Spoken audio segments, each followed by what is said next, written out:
The sun dipped low, casting an amber glow over the tranquil grove where Buddha gathered his disciples in silence. He looked at each of them, their eyes filled with anticipation, seeking guidance and wisdom for their wandering minds. The ground was soft underfoot, covered in moss and leaves. Birds sang songs of peace in the distance. I sat beneath a banyan tree, waiting patiently for the master. Time felt different in this place, as if it had slowed to a gentle rhythm. The Buddha arrived, his footsteps silent, his presence profound. His saffron robe caught the golden rays of the sun. Years passed before the moment of enlightenment beneath the Bodhi tree. When Buddha's understanding finally bloomed in profound clarity. My disciples, emptiness is the source of all things, the infinite potential that dwells within a boundless, selfless existence. He gestured toward the horizon, where the sky dissolved into hues of twilight, as if blending into endless nothingness. When the mind is unburdened, free from attachment, it becomes like fertile soil ready to nourish seeds of truth. The disciples exchanged glances, sensing the depth of what Buddha spoke, their hearts both troubled and awed by the idea. Kema, ever curious, softly asked, "Master, how can emptiness hold beauty when it feels like losing everything we cherish?" Buddha nodded gently, his compassion tangible in his gaze. "Let me tell you another story to illuminate your doubts. Kema," he began, "when I first renounced the luxuries of my princely life, I wandered alone, burdened with desires and inner turmoil. One day, I came upon a forest where the trees stood tall and proud but bore no leaves or shade. I sat beneath one of these trees, frustrated with its barrenness, longing for something fruitful to comfort my restless spirit. As time passed, I noticed the tree swaying gracefully with the wind, free and unbound by the weight of expectation." Buddha paused again, letting the gentle rustling leaves around them paint the image he had described so vividly. That moment, I realized the tree was not lacking. It embodied the beauty of emptiness, untainted by desire or form. To accept emptiness is to see the world not as a loss, but as boundless freedom from suffering and attachment. The disciples sat in thoughtful silence, some with furrowed brows, as they wrestled with the contradictions in their own minds. Ananda, with his ever-inquisitive nature, broke the silence. "Master, if emptiness is freedom, how can we live without clinging to anything meaningful?" Buddha's lips curved in a subtle smile. "Ananda, let us reflect on the nature of meaning itself. What binds us most?" He continued. "A man who clings to a fleeting shadow believes it to be substance, but it disappears with the sun. When we attach meaning to impermanent things, we suffer, because we demand of them what they cannot eternally provide. But when we let go, seeing their impermanence as part of their beauty, we experience life fully and without bondage." The disciples nodded, though their minds still swirled with unspoken questions, each grappling with their own internal struggles and fears. Buddha stood, his presence commanding yet gentle, and gestured to the vast open field beyond the grove. "Come with me," he said, "and let us sit where the earth meets the endless sky. There, you will understand." The disciples rose and followed, their hearts eager for the clarity that lay hidden in the Master's mysterious words. When they arrived, the horizon stretched endlessly, the land blending into the heavens with no clear boundary or division. Buddha sat cross-legged on the ground, his calmness like the very center of a still and infinite universe. He pointed to the horizon and said, "Tell me, where does the earth end and the sky begin, my friends?" The disciples looked, their eyes searching in vain for a line or a point that divided one from the other. Ananda replied, "Master, the earth and sky appear to merge, but in truth, they are separate entities joined by perspective." Buddha smiled, "And so it is with emptiness and form. They seem apart, yet they exist as one in harmonious balance. To embrace emptiness is not to abandon form but to understand that all things are interconnected and without inherent self. He picked up a handful of soil and let it scatter in the wind, the particles vanishing before their very eyes. See this soil? It holds no attachment to form. Yet, from its emptiness, trees, flowers, and all life arise. Within emptiness, there is potential. Within potential, there is creation. And within creation, there is the understanding of impermanence. The disciples' expressions softened as understanding began to glimmer in their minds. The wisdom of emptiness no longer daunting. Buddha's voice softened, resonating with warmth and compassion. Do not fear emptiness, for it is not a void. It is liberation. The wind carried his words across the open expanse, as though the very universe bore witness to his timeless teachings. As the disciples meditated in that boundless space, their minds began to release the chains of attachment. Step by patient step, in the fading light, they felt the beauty of the void, a serene presence that embraced all yet demanded nothing. They understood now, however faintly, that emptiness was not the end of meaning, but the beginning of infinite possibility. Another day began under a sky painted with the soft hues of dawn. As Buddha led his disciples to a flowing river, he stood by the water's edge, the river's soft murmurs harmonizing with the morning breeze sweeping gently through the valley. The disciples gathered around him, their curiosity piqued, as the Buddha's presence emanated calmness amid the restless waters streaming ceaselessly. Buddha raised his hand and gestured toward the flowing river, its relentless journey symbolizing the passage of time and life. Observe the water, my friends, for in its flow lies the truth of impermanence, he began, his voice serene yet commanding. Each droplet rushes forth, transforming with every moment, never lingering, never unchanged, always part of something greater than itself. His disciples studied the water, rippling and cascading over rocks, each movement a fleeting existence in an endless current. Ananda, filled with questions, asked, Master, what can the impermanence of this river teach us about our own search for liberation? Buddha turned his gaze toward Ananda, his eyes brimming with wisdom. Let me share a story of impermanence. Dear Ananda, he began, long ago, when I sought meaning in life, I stumbled upon a stream in the heart of a dense forest. As I sat beside it, I cupped my hands to catch the water, wishing to preserve its coolness forever within. No matter how tightly I held the water, it trickled away, its passage unstoppable, like the relentless moments of existence. That day, I understood that clinging to something fleeting brings suffering. As impermanence is the nature of all things. Ananda listened intently, his mind unraveling the profound connection between impermanence and the teachings Buddha imparted. Through gentle guidance, Buddha continued, the water does not lament its loss. It moves forward, creating new pathways and nourishing life wherever it flows. Thus, my disciples, do not fear the transience of life, but embrace the beauty inherent in its ever-changing essence.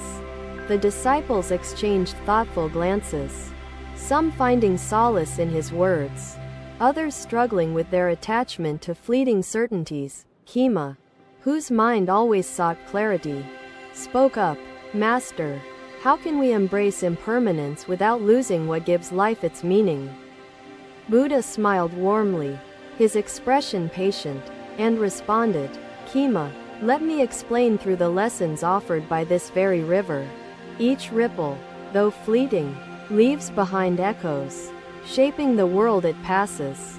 Just as your deeds ripple through existence, impermanence does not strip life of its meaning.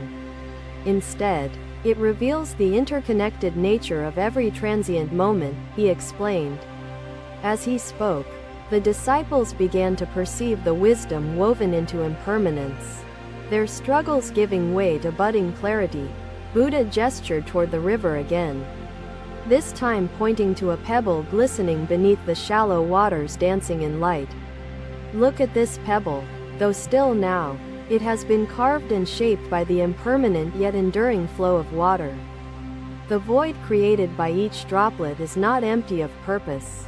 It bears the gift of transformation through its impermanence.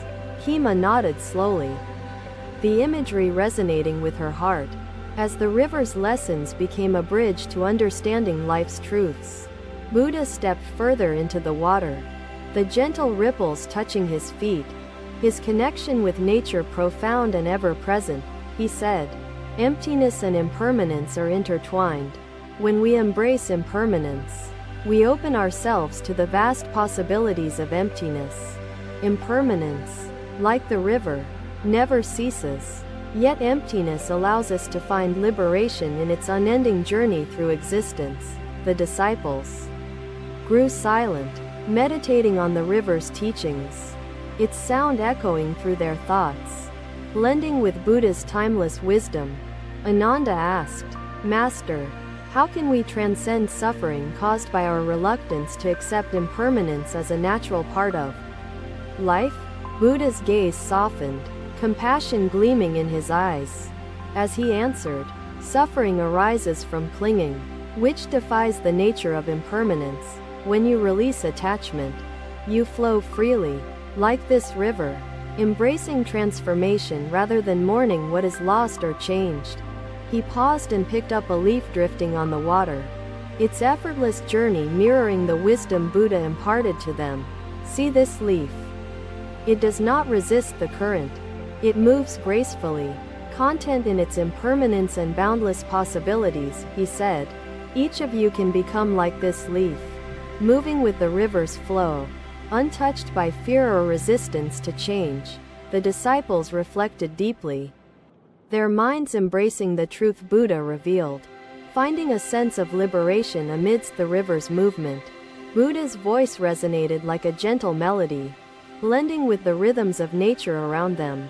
His teachings timeless yet ever relevant. "To find peace, you must accept the impermanence of life, for in it lies the beauty of emptiness that liberates the soul." As the river continued its eternal journey, the disciples began to see its currents as a reflection of their own lives. The wind carried Buddha's words across the valley, their profound meaning rippling through the hearts and minds of all who listened.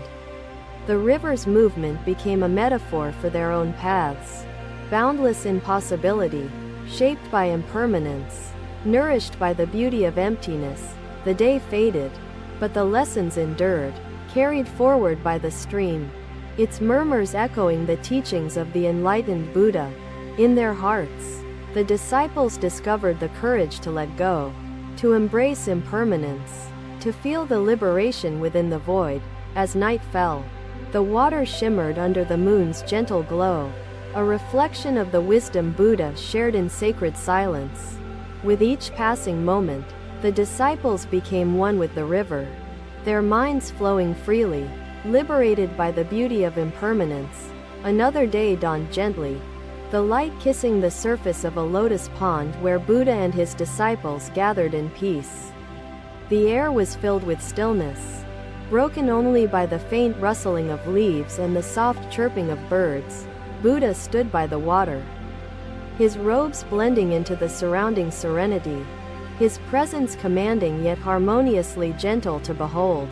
He reached down, plucking a single lotus flower from the pond, its petals glistening with the dew of early morning.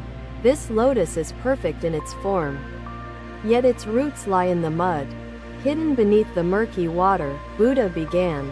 The disciples leaned closer, their curiosity ignited by the simplicity yet profundity of the symbol Buddha had chosen for his teaching. Buddha held the lotus up for them to see, the delicate flower radiant in contrast to the unassuming mud below.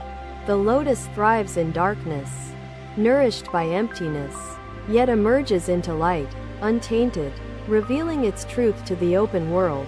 He placed the flower gently on the surface of the water, watching it float gracefully, its petals unyielding to the ripples. Life is like this lotus. From emptiness arises purity, potential, and beauty, each moment born from the void of infinite possibility. Ananda, as always, posed a question, his heart filled with eagerness. Master, how can we find beauty in the emptiness within? Buddha smiled warmly at his devoted disciple and said, "Let me share a tale that will offer you the answer." He began, "Many years ago, while seeking wisdom, I found myself by a pond much like this one.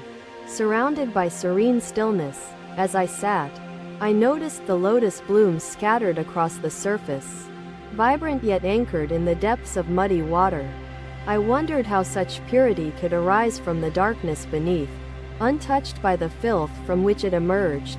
I gazed at the lotus and realized that emptiness is not a void of despair but the source of limitless transformation."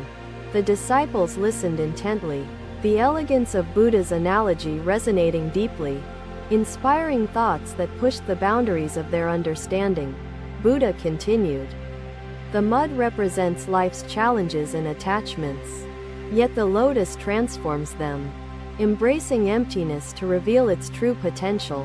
Through acceptance of the void, you, too, can transcend suffering and attachment to awaken into liberation and eternal peace." Kema, ever contemplative, asked, "Master, how can we live among the mud without being tainted by it? Like the lotus does?" Buddha's gaze softened with compassion as he replied, "Kema, the lotus remains rooted in the mud but is not defined by it. Instead of resisting the mud, the lotus uses it as nourishment, growing toward the light while leaving behind impurity. Similarly, my disciples, you must accept life's struggles, but never let them bind you. Find strength in the emptiness within." The disciples nodded, their hearts opening to Buddha's wisdom, feeling the beauty hidden within the symbol of the lotus flower. Buddha gestured to the pond and said, "Look closely. Each lotus is unique, yet all share the same journey through emptiness." He paused and picked up a handful of mud from the pond's edge, his hands unyielding as the substance crumbled gently. "This mud, though unassuming, holds the promise of life. From its emptiness, purity emerges, creating the beauty you see before you. Within each moment, within each challenge, lies the possibility of transformation. Emptiness is not loss. It is the beginning of creation." Ananda reflected deeply, his understanding beginning to unfold. "Master, is it the void within us that allows us to bloom like the lotus?" Buddha nodded. "Indeed, Ananda. To embrace emptiness within is to free yourself from illusions and attachments that obscure the truth. When you release the ego, the self dissolves, allowing the purity of your essence to emerge like the lotus in bloom." Kema asked again, "Master, what is the light that the lotus seeks? How can we find our light within the emptiness?" Buddha replied, "The light is understanding. It is wisdom and compassion, the unifying truth that reveals the beauty within all things. The lotus seeks light naturally, just as your soul longs for awakening, reaching for the infinite potential held by emptiness." The disciples sat in meditative silence, their minds swimming with the imagery of the lotus, the mud, and the radiant light. Buddha's voice was calm and deliberate, his words flowing effortlessly, harmonizing with the nature surrounding them in peaceful coexistence. To live as the lotus, you must be patient, rooted in the mud but reaching ever upward toward the light. Embrace the emptiness as the source of your growth, for only in the void can your true essence begin to unfold. The pond shimmered under the sunlight, reflecting Buddha's teachings, its still waters a canvas for the beauty of the lotus bloom. The disciples began to see themselves as lotuses, surrounded by life's challenges yet capable of blooming into purity and enlightenment. With each word spoken, the veil between the mundane and profound lifted, revealing truths that touched the depths of their souls. The lotus flower, though fragile in appearance, embodied resilience and strength, qualities Buddha encouraged his disciples to nurture within themselves. Buddha said, "Remember, the mud does not taint the lotus. Just as life's challenges do not diminish the purity of your spirit. To find liberation, you must be willing to embrace the mud, the emptiness, and the light that guides you forward." As the disciples meditated, they felt a growing sense of peace, their inner struggles slowly dissolving into the stillness of the pond. The lotus became their symbol of hope, a reminder that even in the darkest moments, beauty and purity can arise. The day faded into evening, the teachings lingering in their hearts, carried forward by the gentle ripples of the lotus pond.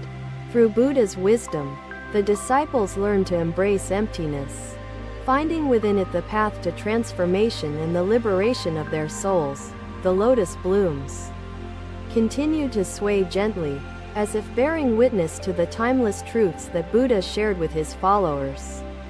With the setting sun, the disciples saw the beauty in the void, a peaceful emptiness filled with infinite potential and light. In the quiet of night, the lotus pond glimmered under the moonlight, reflecting the wisdom that would guide them on their journey. Each disciple felt a sense of awakening, as if the teachings of the Buddha had become the light within their minds. Through the seed, the river, and the lotus, they found the path to liberation, embracing emptiness as the source of beauty. As their understanding deepened, they realized that emptiness was not devoid of meaning but a space for endless transformation and creation. Thus, the lotus pond became their sanctuary, a place where Buddha's words resonated eternally, guiding them toward enlightenment and inner peace. Do not chase the surface. Seek the essence. He narrated the story of a farmer overwhelmed by grief and loss. Thank you for watching. Buddha's teachings are always with you. Subscribe to our channel and we will see you in the next video.